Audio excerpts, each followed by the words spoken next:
नमो अरहन्ताणं नमो सिद्धाणं नमो आर्याणं नमो वज्रायाणं नमो लोये सव्यसाहुणम्।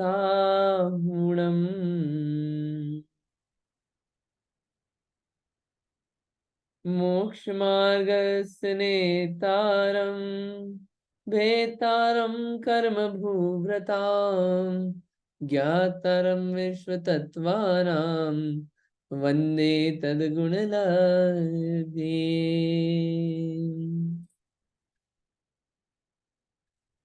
अपना तत्वार्थ सूत्र चल रहा है। तत्वार्थ सूत्र में अपन लोग शायब श्रमिक भाव देख रहे थे कि ये शायब श्रमिक भाव क्या होता है। शयोपशमिक भाव में को समझने के लिए शयोपशम देखना हम लोगों ने प्रारंभ किया था। शयोपशम क्या होता है? क्या होता है शयोपशम? किसी को याद है शयोपशम किसे कहते हैं?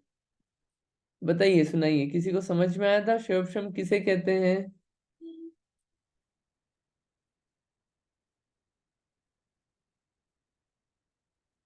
आप लोग रिवाइज नहीं कर रहे हैं शायद। रिवाइज करिए। आप लोग रिवाइज नहीं करेंगे तो फिर पीछे का पढ़ेंगे भूल जाएंगे, अपन आगे कैसे बढ़ पाएंगे? किसी को भी नहीं पता शयोपशम किसे कहते हैं?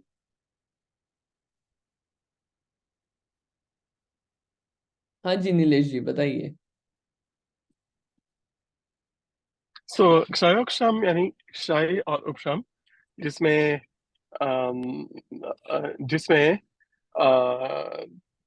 कर्मों का क्षय भी होता है और उपशम यानी उसको दबा देना भी होता है और उदय भी होता है। क्षय, उपशम और उदय होता है। तो हमने देखा कि यू नो जो तीन प्रकार के हमने देखा था कि जो वर्तमान के सर्वघाती कर्म होते हैं वो देश देश देशाधिक हो जाते हैं। और जो भविष्य में आने वाले सर्वघाती है वो उदय में भी नहीं आते।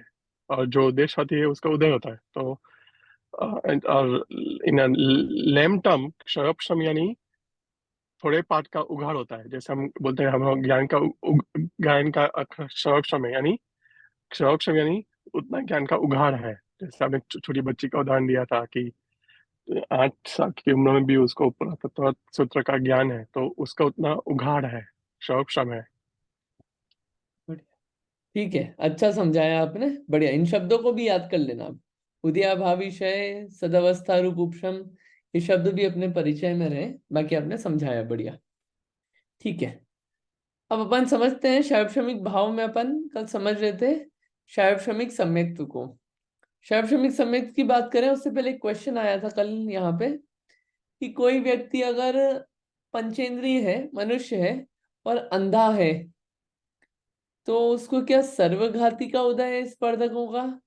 एक ये क्वेश्चन था। एक क्वेश्चन ये था कि जैसे बुढ़ापे में किसी को सुनना बिल्कुल जीरो हो गया, कम हो गया, वो तो समझ में आता है, इन जीरो हो गया तो क्या सर्वघाती का उदय आ गया?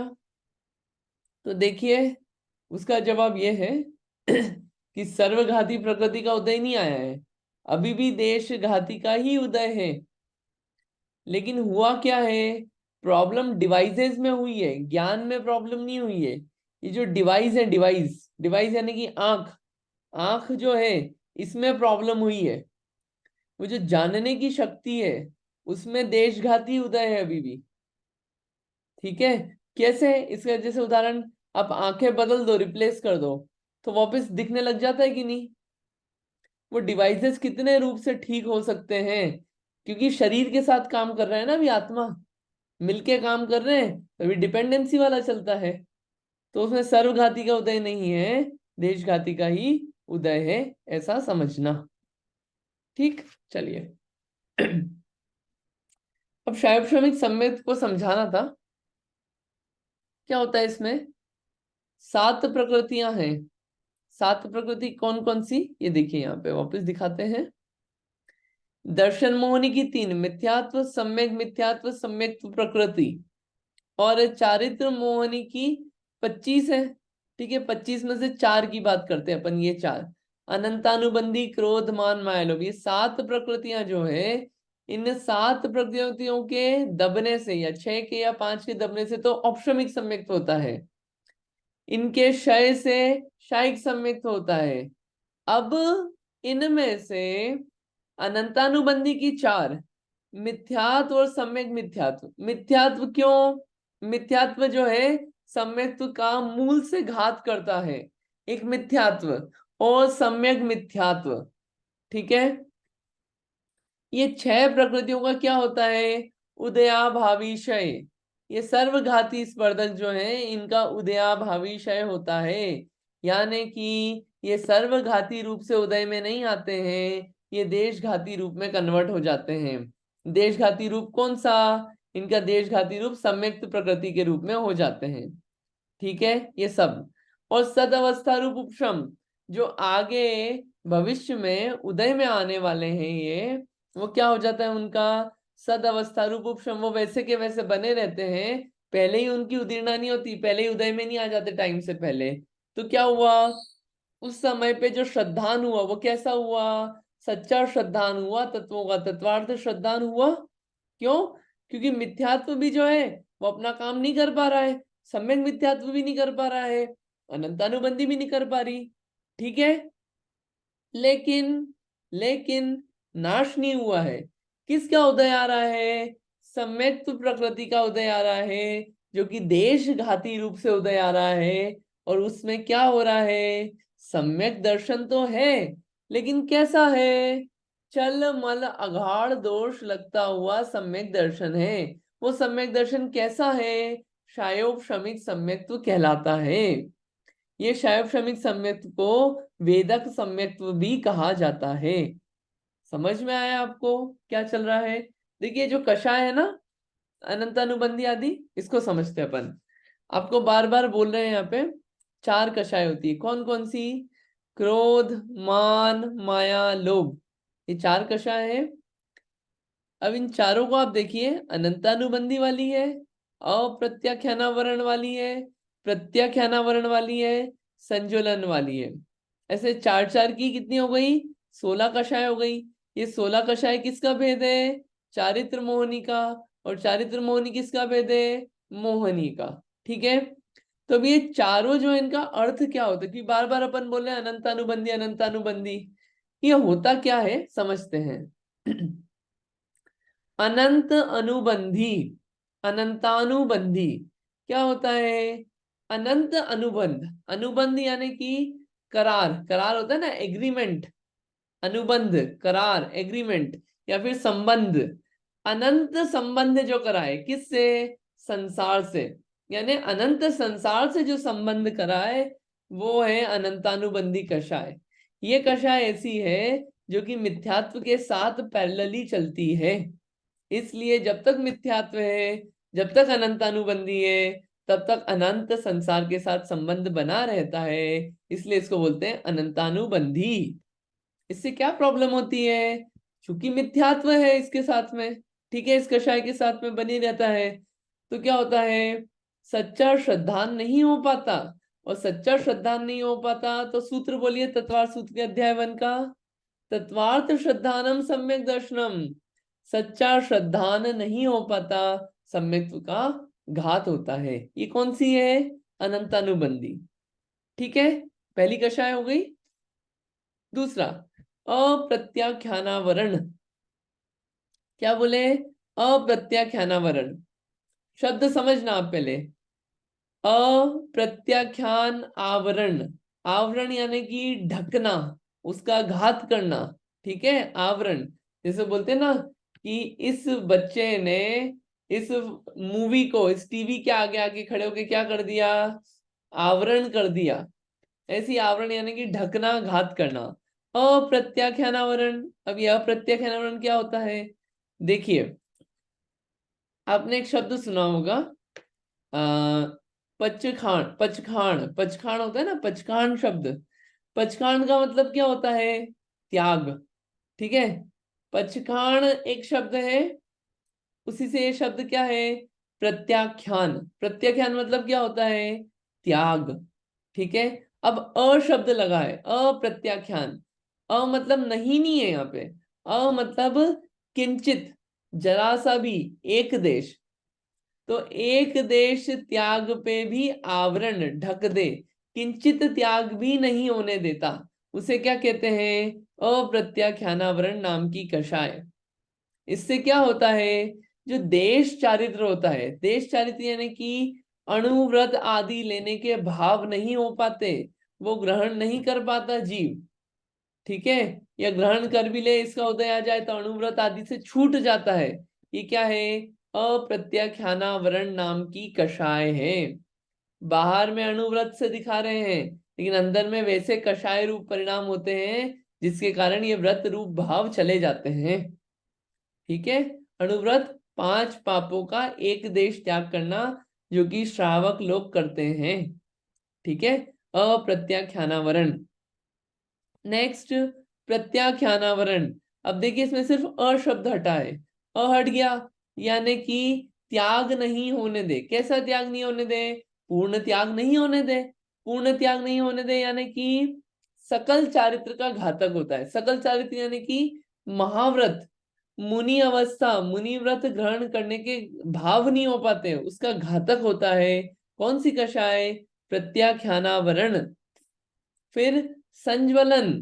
संज्वलन, सम्यक्त के साथ भी जो कषाय जलती रहती है, सम्यक दर्शन हो जाए फिर भी कषाय रहती है। ऐसा नहीं है कि सम्यक दर्शन तो अनंतानुबंधी गई तभी हो गया ना, लेकिन फिर भी कषाय पड़ी है ना। तो संज्वलन, सम्यक के साथ जो जलती रहे वो है संज्वलन। इससे क्या होता है? यथा ख्यात चारित्र का घात होता है। यथाख्यात चारित्र यानी कि क्या होता है? जैसा नेचुरल आचरण है, जैसा आत्मा का स्वभाव है, वैसी लीनता होना, वैसा चारित्र धारण करना नहीं हो पाता है। वो क्या है? संज्वलन, संयम के साथ चलती रहती है, ठीक है। ये 16 कषाय सब में क्रोध मान माया लोभ है।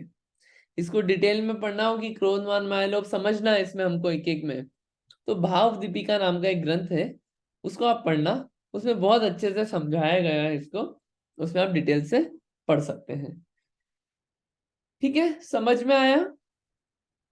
अब समझ में आया ये अनंतानुबंधी बार बार जो आ रहा था, ये शायद श्रमिक सम्मिलित हुआ, ठीक।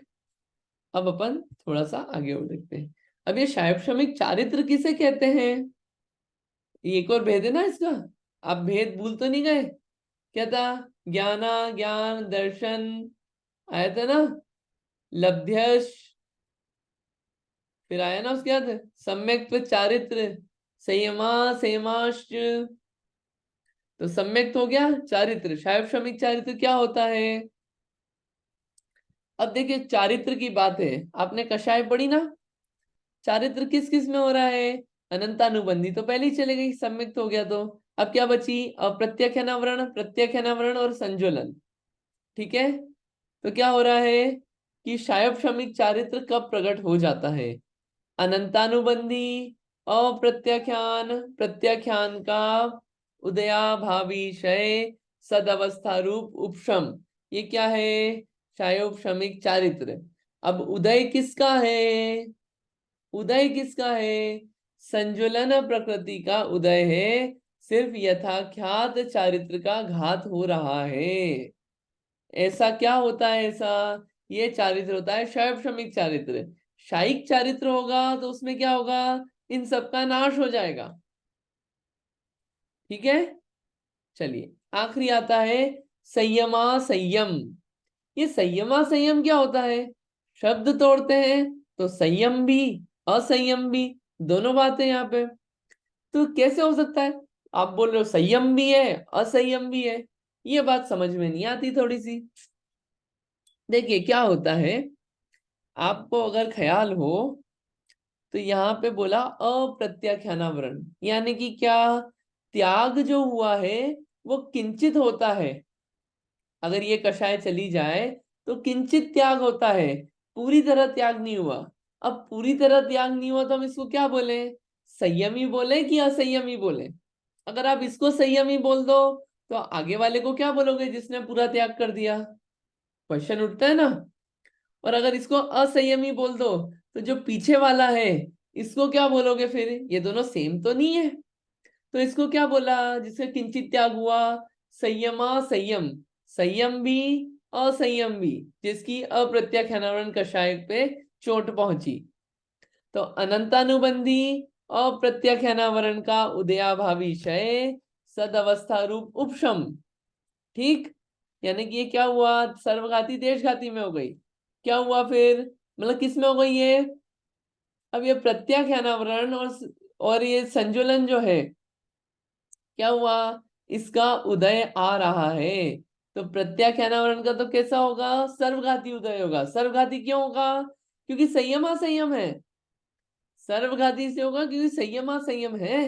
पूरी तरह से संयम धारण नहीं कर पाए हैं, सकल चारित्र नहीं हुआ है।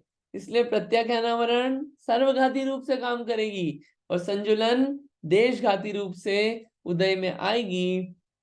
ठीक है, तो ऐसी अवस्था में क्या होता है? संयमा संयम होता है। समझ में आया आपको? नहीं समझ में आया? फास्ट हो गया? बताइए।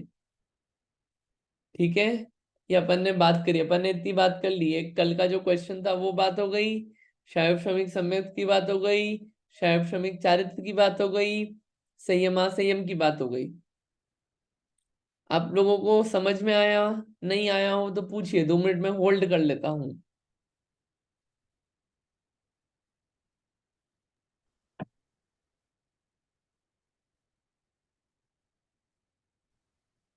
आप लोग। अंकित, हाँ जी, बोलिए। अ, अ, ठीक है। बोलिए। आपने जो लास्ट आपकी आवाज कट गई है, एक बार और बोलिए प्लीज। में बताया एक मिनट, ये है ना, ये नीलेश, आपकी पाखंड आपकी आवाज कट के आ तो रही सगा।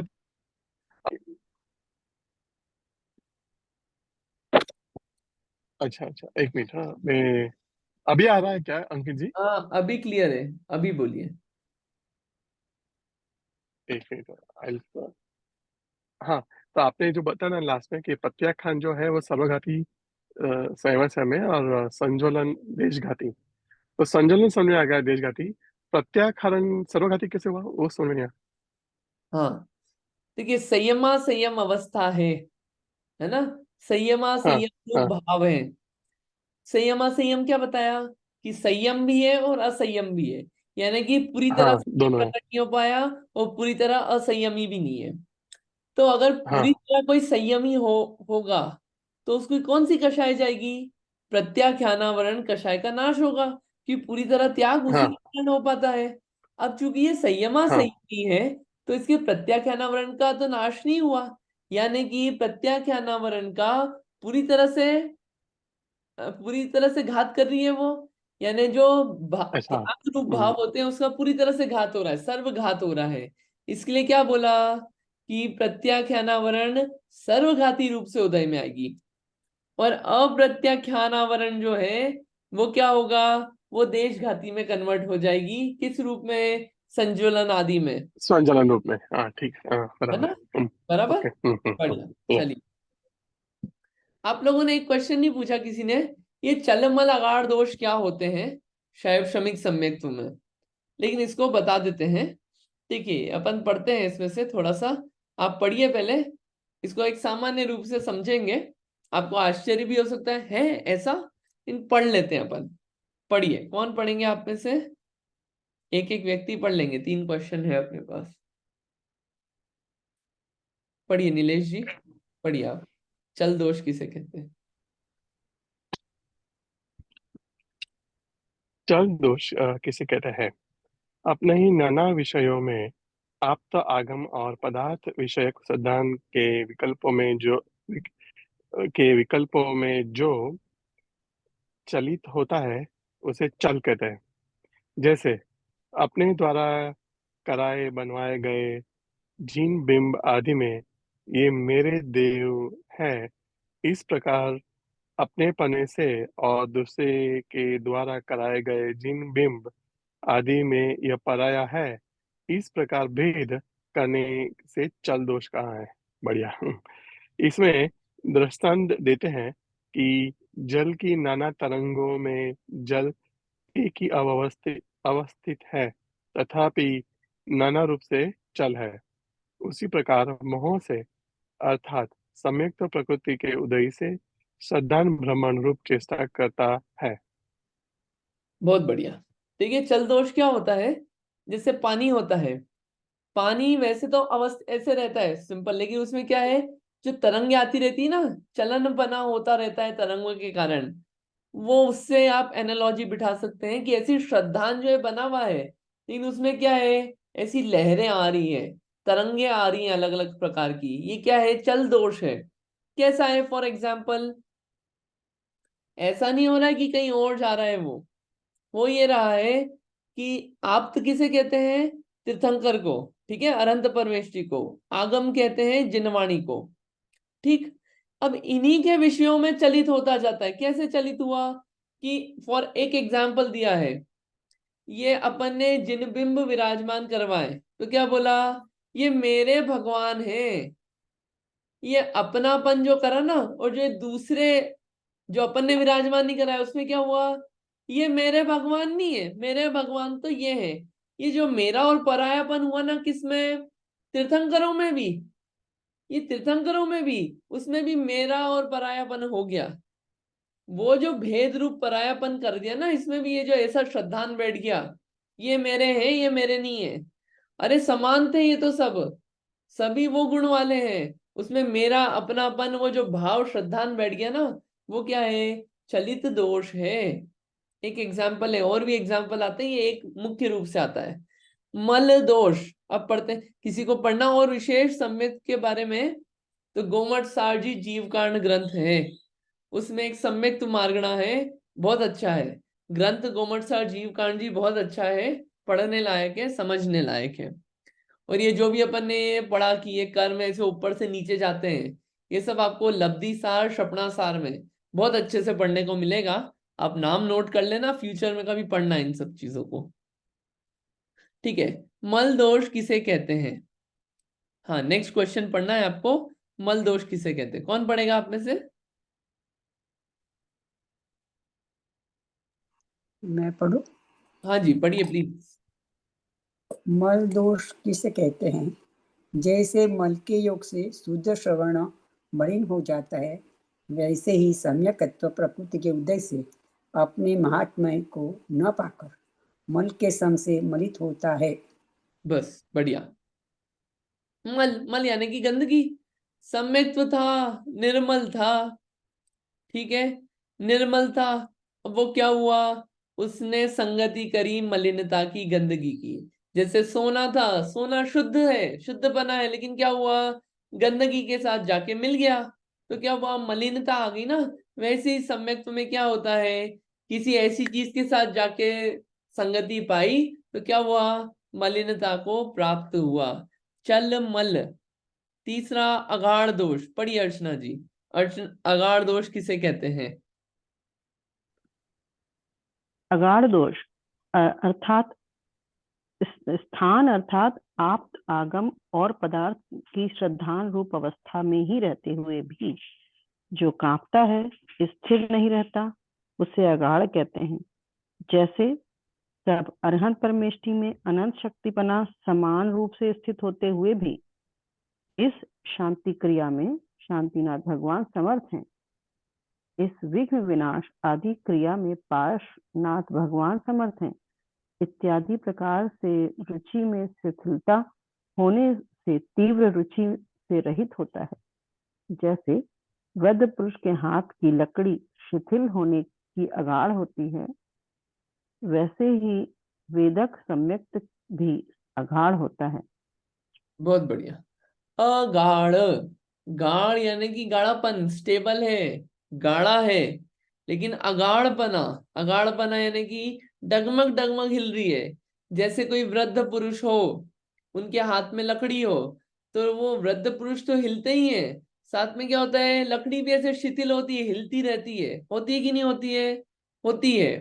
ये एक है अगाढ़पना की गाढ़ापना नहीं है। तो क्या हो रहा है, सम्यक्त्व तो है, उस सम्यक्त्व में आप्त आगम शास्त्र आदि के प्रति है श्रद्धान, लेकिन क्या हो रहा है, वो श्रद्धान जो ऐसा कांपता हुआ है, स्थिर नहीं है, गाढ़ापना नहीं है। फॉर एग्जाम्पल उन्हीं से रिलेटेड, फॉर एग्जाम्पल अनंत परमेष्टि है, ये मान्यता आ गई कि शांतिनाथ भगवान शांति क्रिया में समर्थ है। अब क्या शांतिनाथ भगवान और बाकी तीर्थंकरों में अंतर है क्या शांतिनाथ भगवान की शक्ति ज्यादा है, बाकी तीर्थंकर कमजोर है क्या? ये मान्यता, ये श्रद्धान एग्जाम्पल, अगाढ़पना नहीं है श्रद्धान में, उससे बहुत सारी प्रॉब्लम्स है इस तरह की मान्यता से, गाढ़ापना नहीं है। और शांतिनाथ भगवान को स्पेशल बोला कि तीर्थंकर थे, कामदेव थे, तो क्या अरनाथ भगवान कुंतुनाथ भगवान वो भी तो वही पद वाले थे? तो शांतिनाथ भगवान ही शांति में समर्थ है, ये मान्यता। पार्श्वनाथ भगवान विघ्न में समर्थक है, ये मान्यता रखना, ये मान्यता रखना है। ये नहीं बोल रहे कि पार्श्वनाथ भगवान की पूजा नहीं करें, अपन करो, शांतिनाथ भगवान की भी करें, ज्यादा है ऐसा करें, लेकिन इस मान्यता के साथ ये मान्यता रखना, इसमें क्या है, अपने को श्रद्धान तो है, लेकिन श्रद्धान कैसा है, गड़बड़ाता हुआ है। अपन ने भगवान को भी भगवान रूप से नहीं देखा, उनकी अनंत शक्ति का अनुभव नहीं किया, अपन ने क्या है, बाहरी चीजों से ही पकड़ रखा है अभी भी। तो वो क्या है, गाढ़ापना नहीं है, ये क्या है, सम्यक तुम्हें इससे अगाढ़ नाम का दोष लगता है। ठीक है, चल मल अगाढ़, ये शायव श्रमिक सम्यक में इस प्रकार के दोष लगते रहते हैं। ये सम्यक तो भी ज्यादा नहीं ठहरता है ना, मतलब परमानेंटली नहीं ठहरेगा ये भी। चलिए, अपनी बात हुई शायव श्रमिक भाव की। शायव श्रमिक भाव सबको समझ में आ गया, क्या क्या चला शायव श्रमिक भाव में? देखिए वापस बता देते हैं, 18 भेद थे, 4 ज्ञान, 3 अज्ञान या कुज्ञान कहे, 3 दर्शन और 5 लब्धियां। ये क्या हुआ, कर्म के शयोपशम से। शयोपशम कौन कौन से कर्म का, ज्ञानावर्णी का शयोपशम, दर्शनावर्णी, अंतराय और मोहनी, ऐसे 4 कर्म के शयोपशम से ऐसे 18 भाव होते हैं। ये भाव हैं जीव के, ठीक है, जीव में भाव कर्म का अपन ने बताया कि कर्म क्या कार्य कर रहा है उस वक्त, ठीक, किस तरह के भाव से किस तरह की अवस्थाएं होती है, ये सब अवस्थाएं हैं जीव की। ठीक है, चलिए अपन आगे बात पढ़ते हैं। अब अगला कौन सा है, औदयिक भाव। औदयिक भाव, औदयिक भाव का सूत्र अपन ने लास्ट टाइम देखा था, गति, लास्ट टाइम मतलब पहले, गति कषाय लिंग मिथ्या दर्शना ज्ञाना संयता सिद्ध लेश्याश चतुश्चतुस्त्रैकैकैकैक षड भेदा। कितने भेद हैं, गति 4 गति, 4 कषाय, 3 लिंग, मिथ्या दर्शन, अज्ञान, असंयत, असिद्ध और 6 लेश्या। ये सब क्या है, ये सब औदयिक भाव के भेद है। औदयिक भाव क्या होता है, कर्म के उदय से जीव के जो भाव होते हैं वो कौन से हैं, औदयिक भाव हैं। उदय कर्म का, निमित्त भाव किसके, जीव के। ये बात ध्यान रखना, अपने को ये बोलने की भाषा है, कर्म अपना कार्य कर रहे हैं, जीव अपना कार्य कर रहा है, भाव खुद जीव कर रहा है, कर्म नहीं करवा रहे पकड़ के, कर्म तो निमित्त है, जीव अपना खुद भाव करता है और कर्म उसमें निमित्त बन रहे हैं। कर्म को दोष नहीं देना, दोष किसका है, जीव का है। ठीक है, ये समझाने के लिए बताया जाता है कि कर्म ऐसा है, कर्म ऐसा हुआ। भाव किसके हैं, जीव के, गलती किसकी, जीव की। ठीक है, चलिए, औदयिक भाव, ये उदय है, गंदगी देखिए पूरी फैल गई, ऐसे ही परिणामों में पूरी गंदगी फैलना, भाव ऐसे होना, वो क्या है, औदयिक भाव, आत्मरूप ना रह पाना। औदयिक भाव को अब समझते हैं अपन। सबसे पहले 4 गति, 4 गति के नाम सबको ख्याल होंगे, अपन ने पहले भी पूछे थे, नरक गति, तिर्यंच गति, मनुष्य गति और देव गति, ये 4 गतियां हैं। ये क्या है, औदयिक भाव है। 4 कषाय, क्रोध मान माया लोभ, ये क्या है, 4 कषाय हैं। क्रोध का उदय आया, तो क्रोध रूपी औदयिक भाव। मान का उदय आया तो मान रूपी औदयिक भाव। माया कषाय का उदय आया तो माया रूपी औदयिक भाव। लोभ कषाय का उदय आया तो लोभ रूपी औदयिक भाव। ऐसे ही नरक गति का उदय आया तो नरक गति रूप औदयिक भाव। तिर्यंच गति का उदय आया तो तिर्यंच गति रूप औदयिक भाव। मनुष्य गति का उदय आया तो मनुष्य गति रूप औदयिक भाव। देव गति का उदय आया तो देव गति रूप औदयिक भाव। ये आप इधर से ध्यान रखना कि गति और आयु में अंतर है। ये गति मतलब जगह नहीं होता है, नरक गति मतलब ऐसा नहीं कि नरक नहीं, वो नरक आयु है। जैसे बोलते ना कि नरक गति जाएगा, नरक गति जाएगा जनरली अपन वर्ड को यूज करते हैं कि नरक में जाएगा, यानी कि नारकी बनेगा। नारकी बनना यानी कि आयु कर्म का काम है वो, नरक आयु। ठीक है, नारकी बनना वो नरक आयु का काम है, ये ख्याल रखना आप। और नरक गति नाम कर्म का भेद है। वो नरक नारकी रूप भाव होना वो नरक गति है, नाम कर्म का कार्य है वो।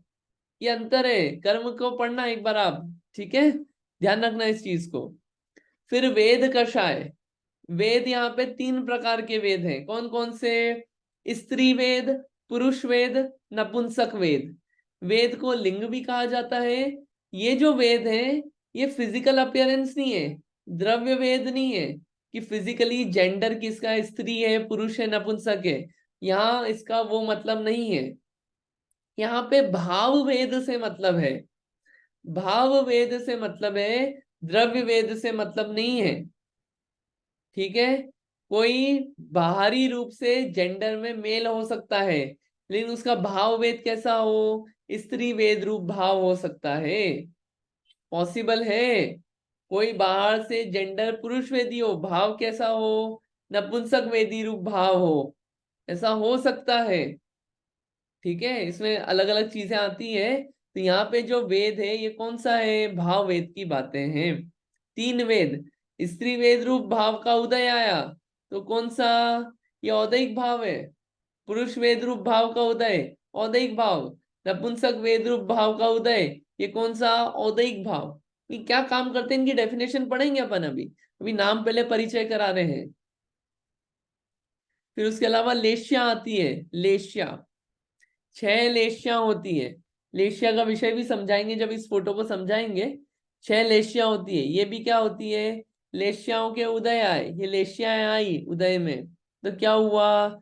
वैसे वैसे भाव होते हैं, ये भी कैसे भाव है? औदयिक भाव हैं।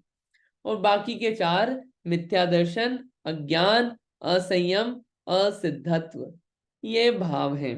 क्या क्या काम करते हैं एक एक को आराम से समझते हैं अपन। पहले 4 गति को समझते हैं, अपन इसको अच्छे से ही समझेंगे।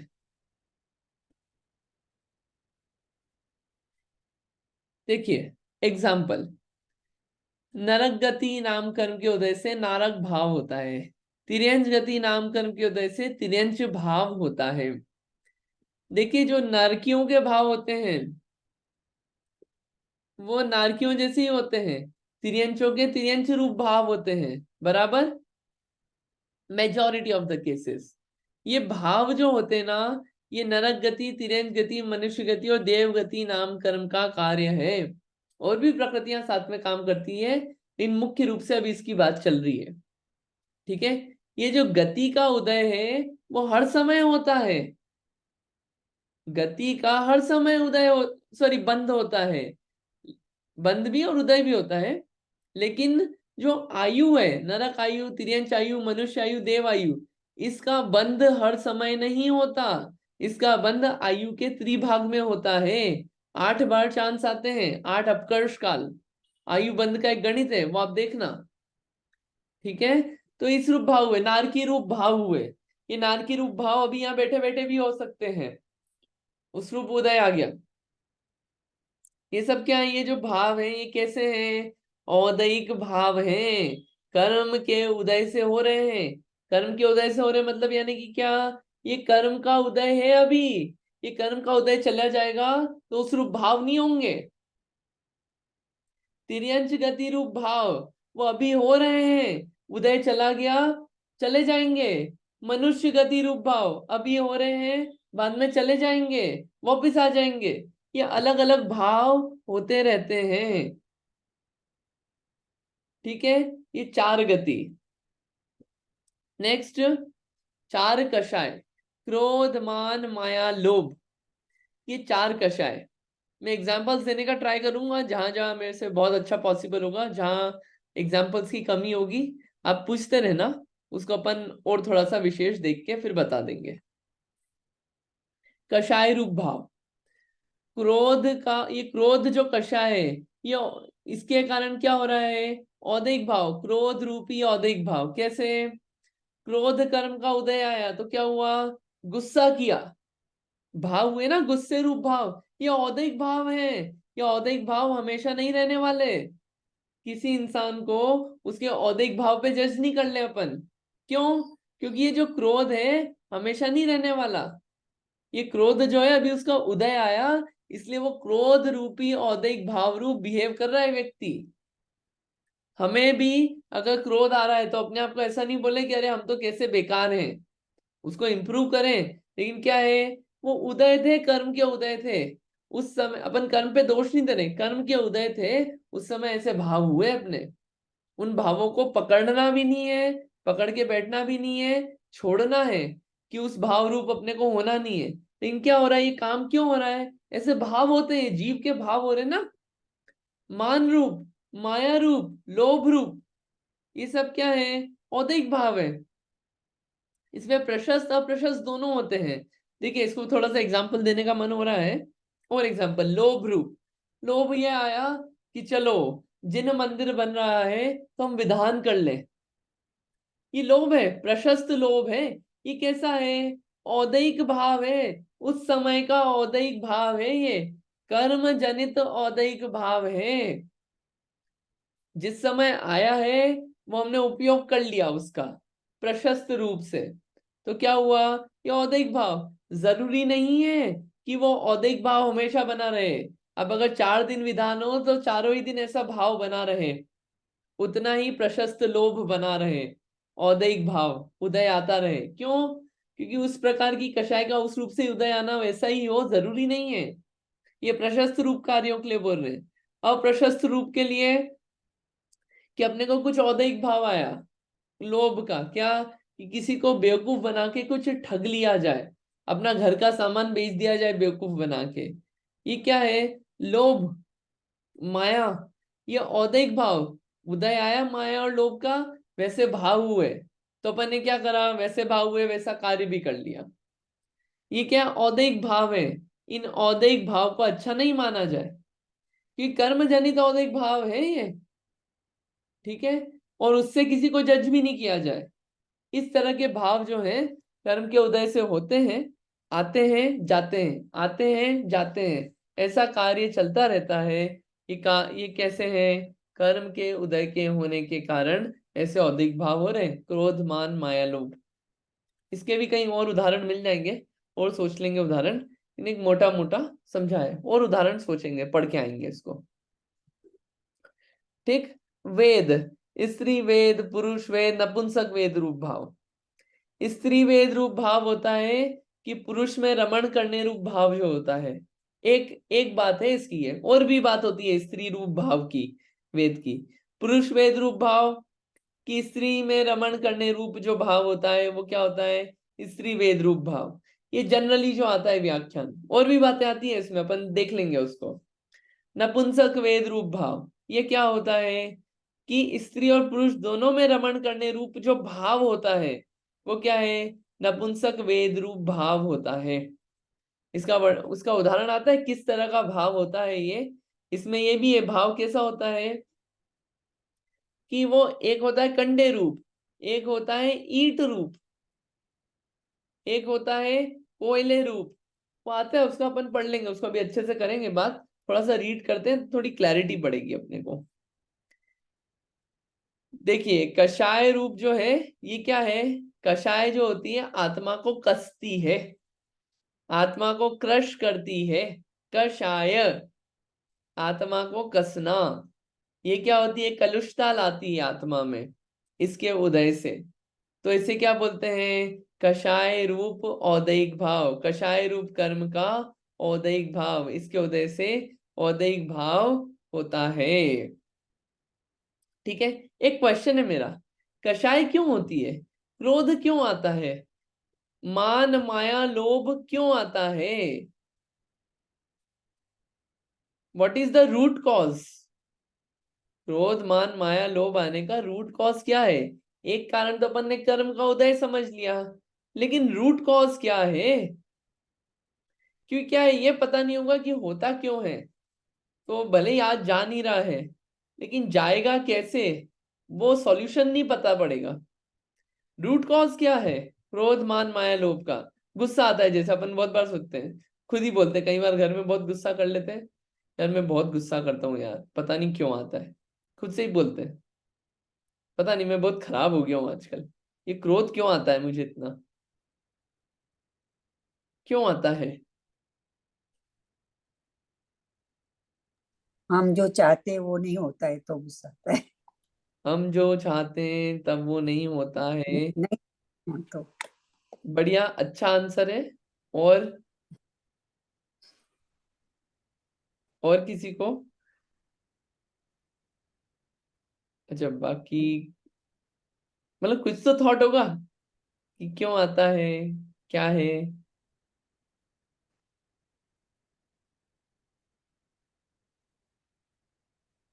हाँ जी इंदिरा जी बताइए। जब ईगो हर्ट होता है तब कोई मानता नहीं है, और जब अपना ईगो हर्ट होता है तब। ठीक है, बढ़िया, जब कोई अपनी बात नहीं मानता ईगो हर्ट होता है, और तो ईगो हर्ट होता है, ठीक है, ये आपने बताया, कोई अपनी मानता नहीं है, ठीक है, तो अपने को क्या लगता है, वो बुरा है इंसान, ये अच्छा नहीं है, क्यों, क्योंकि इसने मेरी बात नहीं मानी इसलिए ये बेकार है। तो उसको अपन ने क्या मान लिया, व्यक्ति को बेकार मान लिया, क्यों माना बेकार, क्योंकि इसने मेरी बात नहीं मानी इसलिए ये बेकार है। और उसमें क्या हुआ, उसपे गुस्सा चालू हो गया। एक आंसर आया, आत्मा में पुराने संस्कार पड़े हुए हैं राग द्वेष की वजह से। ये तो आंसर अच्छा है, राग द्वेष की वजह से। देखिए, दो कषाय राग रूप है, दो कषाय द्वेष रूप है, क्रोध और क्रोध जो है वो द्वेष रूप है, लोभ और माया जो है वो राग रूप है ना। तो ये तो है राग द्वेष रूप, लेकिन फिर भी होता क्यों है, और क्या कारण है। देखिए, जो आपने शुरू में आंसर बोला ना, कोई बात नहीं मानता है तो ईगो हर्ट होता है, उसी को एक्सटेंड करते हैं, किसी ने बात नहीं मानी, ईगो हर्ट हुआ, यानी कि क्या लगा, मेरी बात नहीं मानी इसलिए ईगो हर्ट हुआ, और इसलिए क्या हुआ, इसलिए क्या हुआ, ये अच्छा नहीं है, ये बुरा है, ये बेकार है, फिर 10-10 तरह की बात निकली, मेरी सुनता ही नहीं है, ये सब क्या है, गुस्सा चालू हुआ, धीरे धीरे गुस्सा चालू हुआ, क्रोध चालू हुई। तो आपने इसमें देखा कि क्या प्रॉब्लम हुई, क्या कारण बना, सामने वाला अपने को क्या लगा, बुरा लगा, बुरा लगा। क्या सामने वाला बुरा है, कि अपने को लगा, बुरा है कि लगा, पहला क्वेश्चन।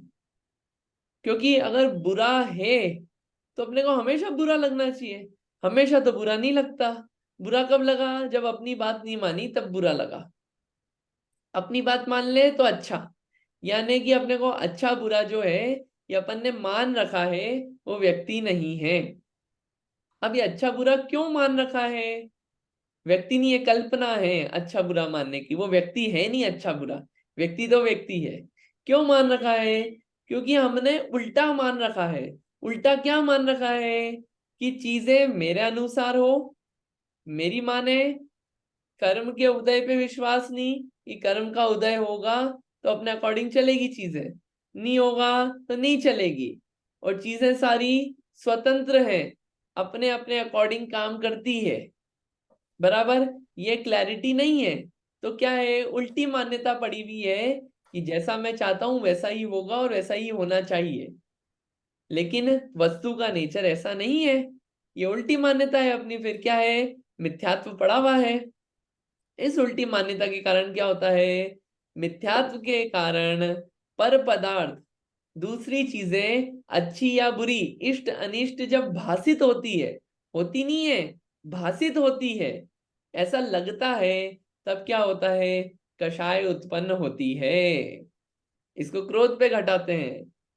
मिथ्यात्व के कारण पर पदार्थ जब अनिष्ट भासित होता है कि अच्छा नहीं है, क्यों भासित हुआ? मिथ्यात्व के कारण, उल्टी मान्यता के कारण। क्या उल्टी मान्यता? कि चीजें मेरे अकॉर्डिंग चले। दूसरा, कर्म के उदय पे विश्वास नहीं, चीजों की स्वतंत्रता पे विश्वास नहीं। ये सब कारण है। पता नहीं है कि हर द्रव्य अपने अपने अकॉर्डिंग काम करते हैं, सबका अपना अपना होती है स्वतंत्रता। क्या हुआ? अब उसमें क्या हुआ? वो अच्छा नहीं लगा मिथ्यात्व के कारण, तो क्या हुआ? क्रोध पैदा हुआ।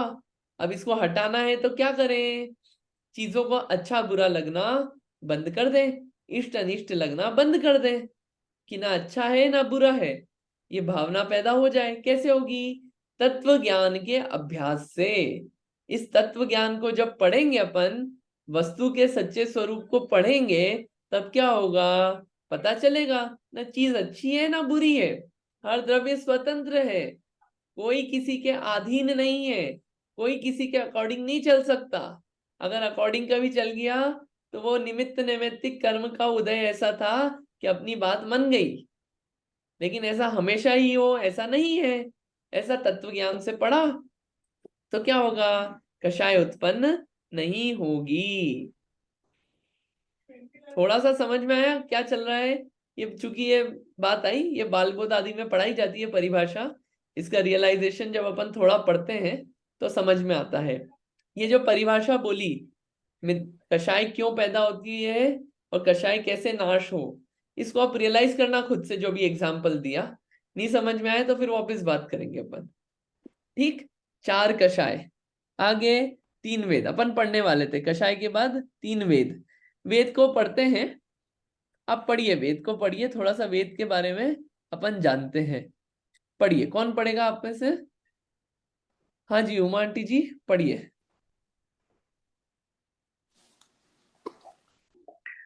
प्रश्न, वेद किसे कहते हैं? उत्तर, वेद के उदय से उत्पन्न अभिलाषा विशेष को वेद कहते हैं। वेद कर्म की उदीर्णा होने पर यह जीव नाना प्रकार के बाल भाव अर्थात चांचल्य को प्राप्त होता है और स्त्री भाव, पुरुष भाव, नपुंसक भाव का वेदन करता है। अतएव वेद कर्म के उदय से होने वाले भाव को वेद कहते हैं। जो वेदा जाए, अनुभव किया जाए, उसे वेद कहते हैं। आत्मा के चैतन्य रूप पर्याय में सम्मोह अर्थात राग द्वेष रूप चित्त विक्षेप के उत्पन्न होने को मोह कहते हैं। यहाँ पर मोह शब्द वेद का पर्यायवाची है। आत्मा की चैतन्य रूप पर्याय में मैथुन रूप चित्त विक्षेप के उत्पन्न होने को वेद कहते हैं। वेदन करने को वेद कहते हैं। मोहनीय कर्म के द्रव्य कर्म स्कंध को अथवा मोहनीय कर्म से उत्पन्न होने वाले जीव के परिणाम को वेद कहते हैं। बहुत बढ़िया। इसमें मुख्य बात यह है, वेद किसे कहते हैं? वेद कहते हैं स्त्री भाव, पुरुष भाव और नपुंसक भाव का वेदन करना। कब होता है ये वेदन? कि आत्मा का अनुभवन नहीं हो रहा है। क्या हुआ? आत्मा के अलावा अपने आप को स्त्री भाव रूप, पुरुष भाव रूप और नपुंसक भाव का वेदन किया। यानी कि इसमें चंचलता हुई भावों में, इन रूप, वो वेदन हुआ। कैसा अनुभवन हुआ? उसमें जो चैतन्य रूप भाव था उसको छोड़ के तो किस रूप हुआ? राग द्वेष रूप जो अनुभवन हुआ। अब वो राग द्वेष रूप स्त्री पुरुष नपुंसक भाव रूप हो सकता है, या फिर मैथुन रूप प्रवृत्ति का भाव हुआ। ये क्या है? ये सब वेद है। वेद कहा जाता है इसको। ये भावों की तरफ है। ये देखिए लास्ट लाइन में भी लिखा है, ये जो ध लिखा है ना, द यानी कि धवला पुस्तक में से लिया गया है। रावा यानी कि राजवार्तिक पुस्तक से लिया गया है। मोहिनी के द्रव्य कर्म स्कंद को अथवा मोहिनी कर्म से उत्पन्न होने वाले जीव के परिणाम को वेद कहते हैं। जीव का परिणाम है ये वेद भी, ये बाहर का जेंडर नहीं है वेद यहाँ पे जो समझाया जा रहा है। ठीक, ये मुख्य बात अपने को पकड़ने की है। मोहिनी कर्म का इसको वेद पर्यायवाची क्यों बोला? कि मोहिनी कर्म का भेद है। ये देखिए, मोहिनी कर्म में चारित्र मोहिनी में 9 कषाय, 9 कषाय में एक भेद है वेद। ठीक है, अपन आगे बढ़ते हैं। और वेद 3 प्रकार के हैं, स्त्री पुरुष नपुंसक। लेकिन एक भेद और आता है, अपगत वेदी। अपगत वेदी यानी कि वेद रहित जीव। मेरा क्वेश्चन ये है, क्या कोई वेद रहित जीव हो सकता है जिसको वेद ही ना हो? हाँ जी, सिद्ध भगवान। बढ़िया, बहुत बढ़िया, सिद्ध भगवान वेद रहित जीव है। वो स्त्री पुरुष नपुंसक रूप वेदन नहीं करते हैं, इसलिए उनको अपगत वेदी बोला है।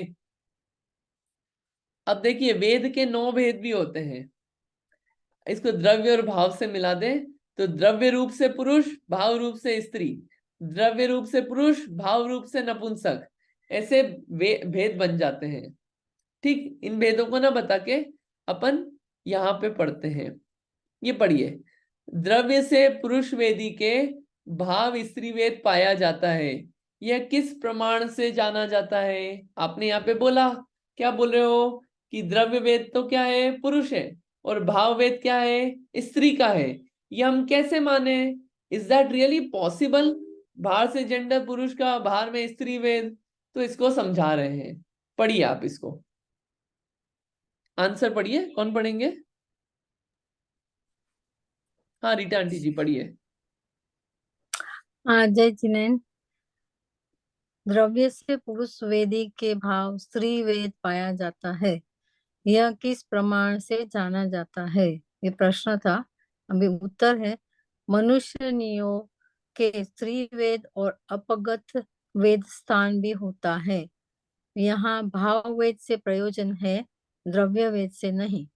इसका कारण यह है कि यदि यहाँ द्रव्य वेद से प्रयोजन होता तो अपगत वेद रूप स्थान नहीं बन सकता था, क्योंकि द्रव्य वेद 14वें गुण स्थान के अंत तक होता है, परंतु अपगत वेद भी होता है। इस प्रकार वचन निर्देश 9वें गुण स्थान के अवेद भाग से किया गया है। इससे प्रतीत होता है कि यहाँ भाव वेद से प्रयोजन है, द्रव्य वेद से नहीं। देवों और नारकियों की उत्कृष्ट आयु के बंध का तीनों वेदों के स्थान विरोध नहीं है। यही भाव वेद का ग्रहण करना चाहिए, क्योंकि द्रव्य वेद का ग्रहण करने पर द्रव्य स्त्री वेद के साथ भी नारकियों की उत्कृष्ट आयु के बंध का प्रसंग आता है, परंतु उसके साथ नारकियों की उत्कृष्ट आयु के बंध होता नहीं है, क्योंकि 5वीं पृथ्वी तक सिंह और 6ठी पृथ्वी तक स्त्रियां जाती है। इस सूत्र के साथ विरोध आता है। देवों के भी उत्कृष्ट आयु द्रव्य स्त्री वेद के साथ नहीं बंधती, क्योंकि अन्यथा अच्युत कल्प से ऊपर नियमित निर्ग्रंथ लिंग से ही उत्पन्न होते हैं। इस सूत्र के साथ विरोध आता है और द्रव्य स्त्रियों के निर्ग्रंथता संभव नहीं है। ये कुछ इसमें कारण बताए कि अगर आप मानो कि यहाँ पे द्रव्य वेद की बात चल रही है, भाव वेद की बात नहीं चल रही, तो हम बोलते हैं कि एक तरफ तो क्या है कि जो द्रव्य वेदी है, यानी कि द्रव्य स्त्री वेदी है, यानी बाहर से जेंडर स्त्री रूप है, तो 6वीं नरक तक ही जाती है। लेकिन एक तरफ ये भी आता है कि स्त्री वेदी जो है वो 7वीं नरक तक जा सकते हैं। वो किस रूप से आता है? वो भाव वेद की अपेक्षा से आता है। ऐसे ही 16वें स्वर्ग से ऊपर सिर्फ निर्ग्रंथ मुनिराज ही जाते हैं। अगर आप बोलो कि क्या बोलते हैं, जो स्त्री वेदी है वो नहीं जाते उसके ऊपर, तो वो स्त्री वेदी किस रूप से लिया? वह द्रव्य वेद से लिया। भाव वेद अगर स्त्री वेद हो और बाहर में निर्ग्रंथ लिंग हो तो वो ऊपर जा सकते हैं, 16वें स्वर्ग से ऊपर। ये यहाँ पे समझाना चाहा है। किन किन जीवों के द्रव्य एवं भाव वेद समान या असमान होते हैं? अभी क्वेश्चन आता है किन किन लोगों के द्रव्य और भाव वेद समान होते हैं या असमान होते हैं, सेम या डिफरेंट होते हैं? तो द्रव्य एवं भाव दोनों प्रायः प्रचुर रूप से देवनार्कियों में तथा सर्वी भोग भूमिज मनुष्य तिर्यंचों के समान ही होते हैं। देव और नारकी जो होंगे, जैसा द्रव्य वेद है वैसा भाव वेद होगा।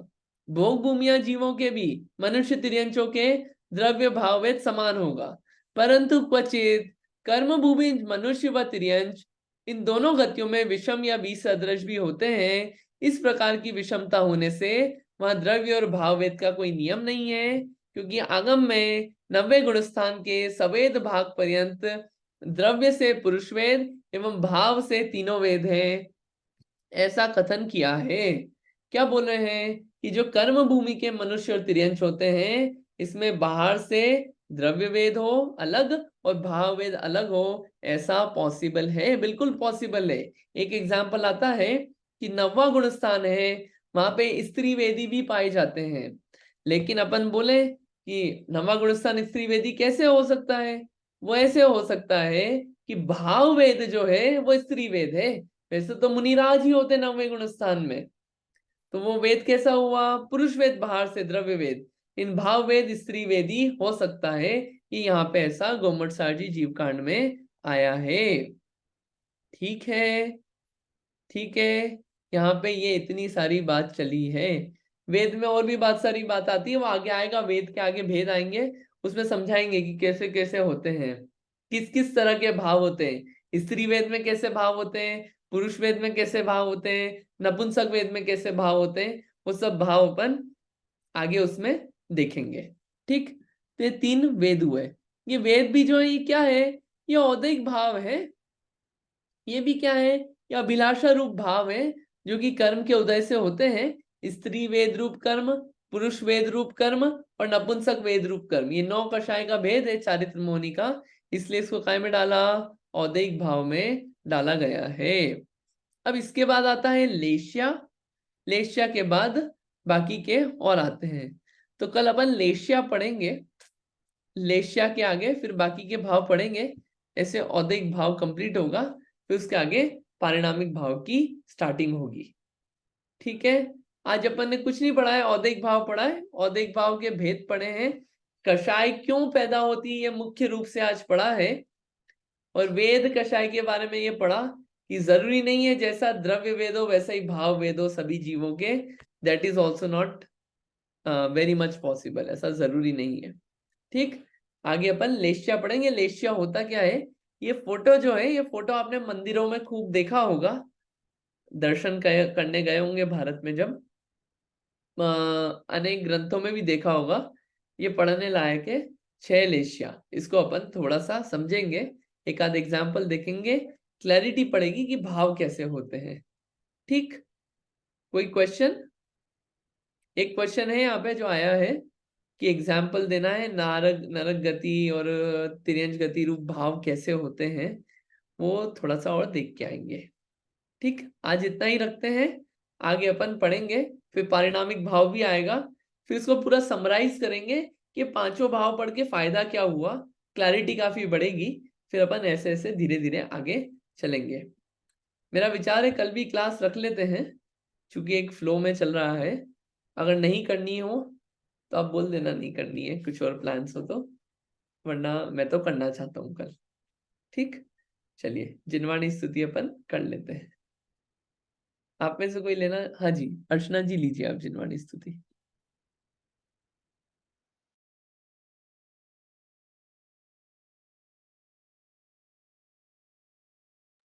आप म्यूट पे हैं, अनम्यूट करना पड़ेगा आपको अपने आप को।